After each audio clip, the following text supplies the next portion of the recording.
വിലായത്ത് ബുദ്ധ എന്ന നോവലിനെ കുറിച്ച് വ്യക്തിപരമായി എനിക്ക് പറയാനുള്ളത്, ഒറ്റ ദിവസം കൊണ്ട് തന്നെ വായിച്ചു തീർത്ത ആദ്യത്തെ നോവൽ എന്നതാണ്. അതിൻ്റെ വലിപ്പക്കുറവുകൊണ്ട് മാത്രമല്ല, തൊട്ടടുത്ത നിമിഷം എന്താണ് സംഭവിക്കുക എന്ന ജിജ്ഞാസ വായനയിൽ ഉടനീളം നമ്മളെ ഗ്രസിച്ചുകൊണ്ടിരിക്കും. പുതുമകൾ നിറഞ്ഞ മറ്റൊരു പ്രമേയവുമായി ജി.ആർ. ഇന്ദുഗോപൻ. വായനക്കാർ ഏറെ കൗതുകത്തോടെയാണ് അയാളുടെ ഓരോ കഥകളും നോക്കിക്കാണുന്നത്.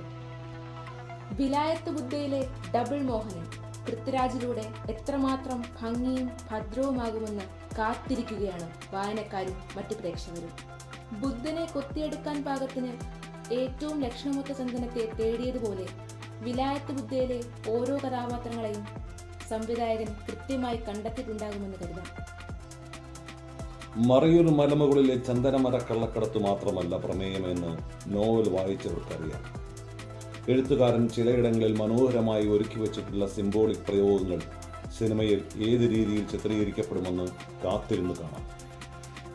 ആടുജീവിതത്തിനു ശേഷം മറ്റൊരു പ്രശസ്ത കഥയുടെ ഭാഗമാവുകയാണ് പൃഥ്വിരാജ്.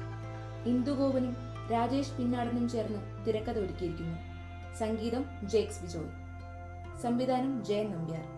777 ചാർലി, കാന്താര എന്ന ചിത്രങ്ങളിലൂടെ പ്രശസ്തനായ അരവിന്ദ് എസ് കശ്യപാണ് ഛായാഗ്രഹണം. സംവിധായകൻ സച്ചി ഉണ്ടായിരുന്നെങ്കിൽ നേരത്തെ തന്നെ സിനിമയാകേണ്ടിരുന്ന നോവലാണിത്. 2020 ഇറങ്ങിയ നോവൽ ഈ 5 വർഷങ്ങൾക്കിടയിൽ ഏറെ വായിക്കപ്പെടുകയും ചർച്ച ചെയ്യപ്പെടുകയും ചെയ്തു. നോവൽ ഇറങ്ങിയ ഘട്ടത്തിൽ തന്നെ ഇത് സിനിമയാക്കപ്പെടുമെന്ന് അറിയിപ്പുകൾ വന്നതിനാൽ ഇതിനൊരു വലിയ താരമൂല്യം കൈവന്നു.